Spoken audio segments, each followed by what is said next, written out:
You come to synagogue and you don't know what's going to get on your mind. And as I was sitting here, I thought of a person that I haven't thought of in 23 years. There was a man in Orlando, Florida, where I served a congregation for 12 years. His name was Al Siskin. And he was from Valdosta, Georgia. He had the thickest Southern accent in the history of human race. You could barely understand him. It was so thick. And he was one of the sweetest, most generous man. And he was one of the people who came to synagogue every Shabbat, and he was at the morning minyan every day, and he was just an extraordinary man. And he would tell us about the South, and the Southern Jews were really connected to each other.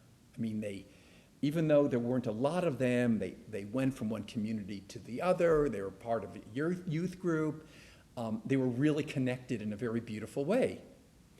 And the reality is he would talk about these different communities. But the truth be told, that most of these little synagogues that were the center of these little communities in the southeast part of the United States are only buildings today. They're closed up. There are no Jews. Or there's certainly not enough Jews to sustain them. And he talked about the synagogues with a sense of reverence and nostalgia. But as I was thinking about him, I got very sad. First of all, he was a very old man when I knew him, unfortunately, has left this earth. But he carried with him that sadness of these Southern Jewish communities, many of them Reformed, some Orthodox. It really doesn't matter, that lost their communities as Jews left, and that there weren't enough people to sustain these communities. And, when I come to synagogue on Friday night, I don't want to build you up, because I think being a Jew and being humble is very important.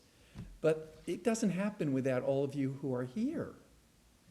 The idea in Jewish tradition of minyan, of 10 adult Jews coming together, is so essential to who we are.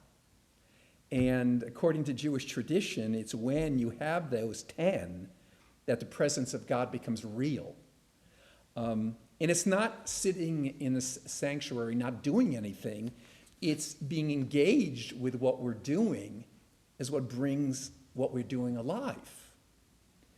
And if we're not able to form a minyan, the very existence of religious community is threatened. That's my memory of Al Siskin, why it's connecting with my thoughts for this evening that I already prepared. And we in the Reform movement have a particular challenge. It is a remarkable statistic from the Jewish population study of 2020. I shared it with Glenn the other day. I don't know how I know how we got onto it. But I shared this with him. I wanted to share with you. In the 2020 study of the Jewish population, of American Jewish population, concerning Reform Jewish worship, it said, and this is a report, this is no chastisement, this is just reporting the news. 4% of Reform Jews go to synagogue weekly. 10% once or twice a month. 38% a few times a year. And 48% seldom or never. 4, 10, 38, 48. Now, why is this the case?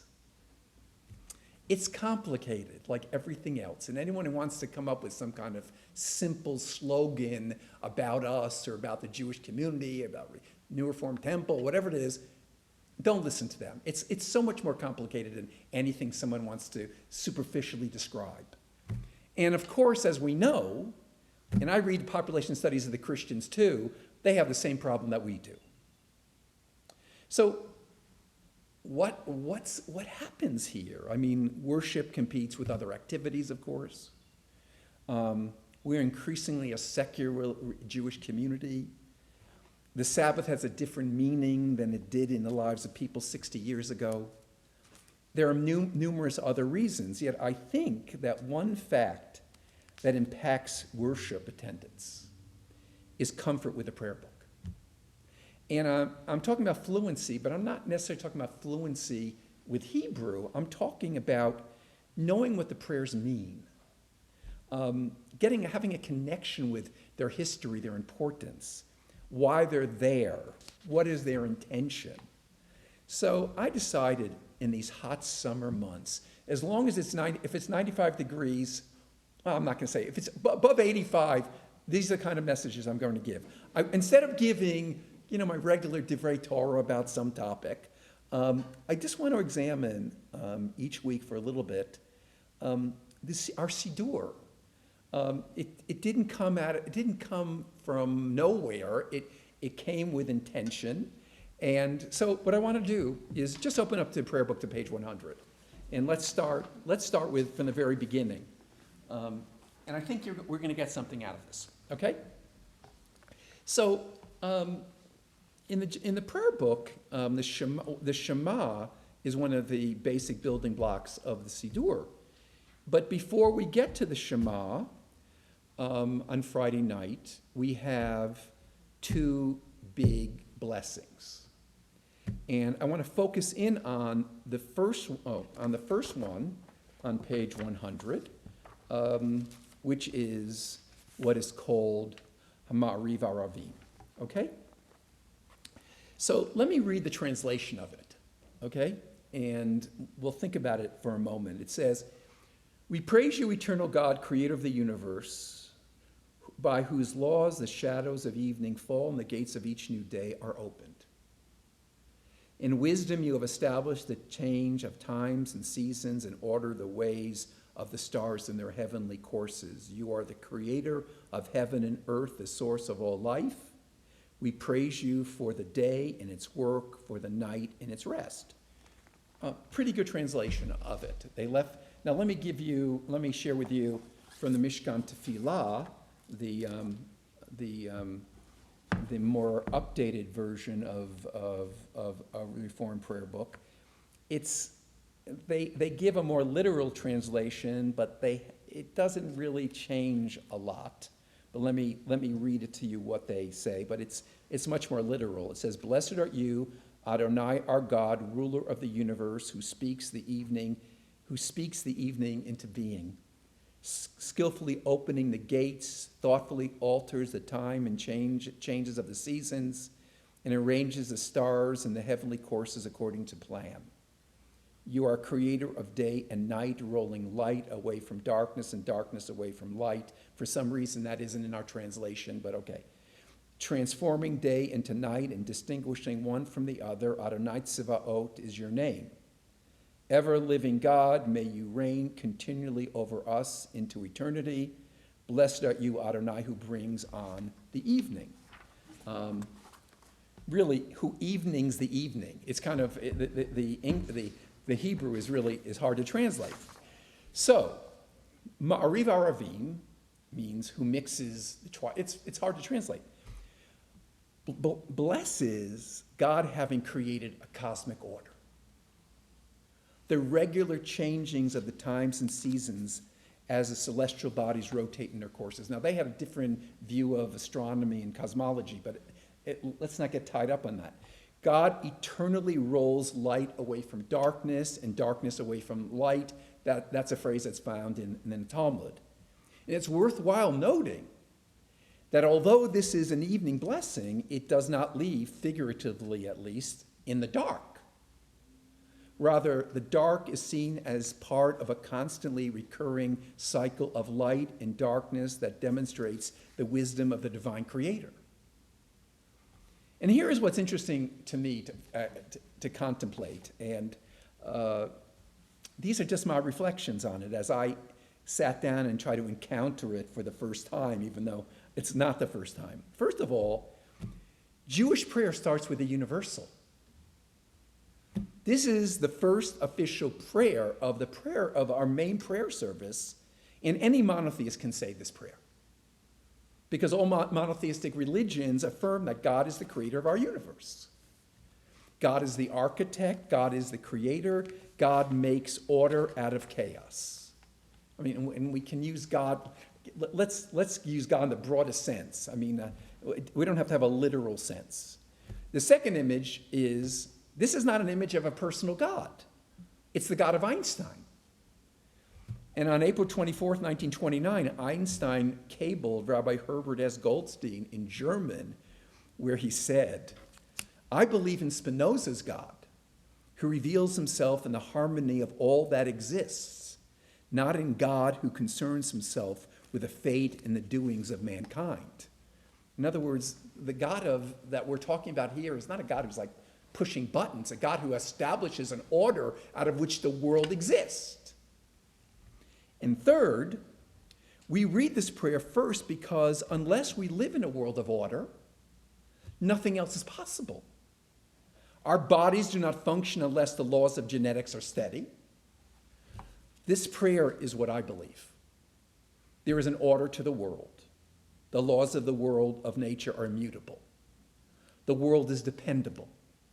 And the rising and setting of the sun was understood by our ancestors 2,000 years ago as proof that we can depend on the world and its creator. Okay?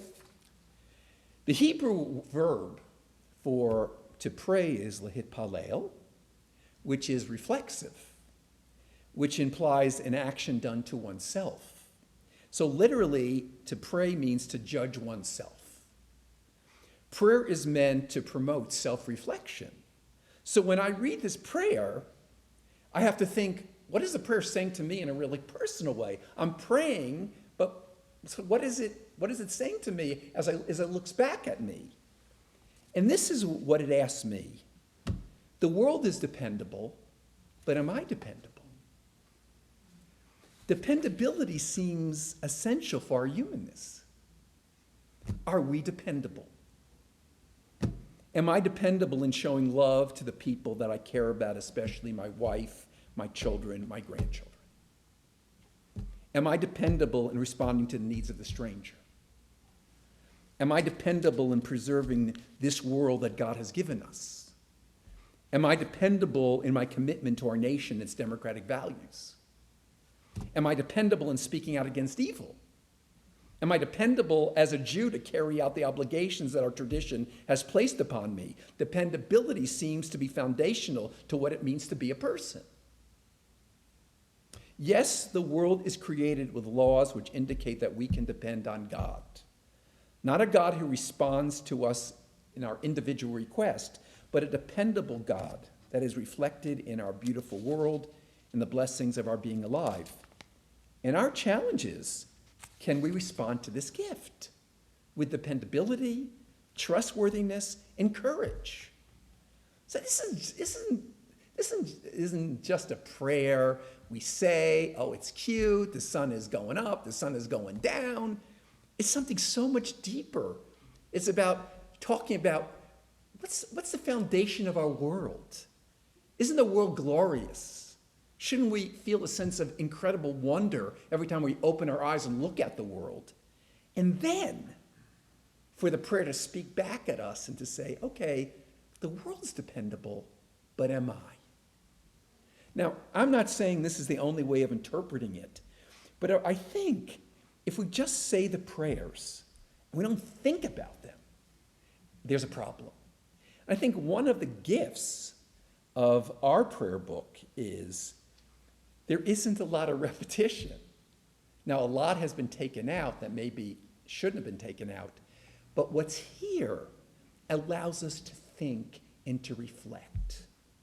Because each one of these building blocks of our prayer book not only connect us with our ancient tradition, it connects us with the most uplifting, important values that all of us have to confront in life. So prayer is a serious business. So this is my first installment of my prayer series. And those of you who missed it out there, it will be on our website soon. And if you like it, you can send donations to the New Reformed Temple. We'll accept them. Don't send it to me, send it to the New Reformed Temple. This prayer is a building block of our worship. We start with a universal, and then we grow. And next week, we're going to show that Judaism, the prayer book, turns itself around from the universal to the particular. Now, our prayers are so provocative, so elegant. We don't have to beautify them or alter them. They are relevant, enriching, challenging as they are. And there is more to prayer in Judaism than just being entertained. Each prayer is a world and has given us so much. And when we pray seriously, we realize that we have so much to give as well. Shabbat Shalom.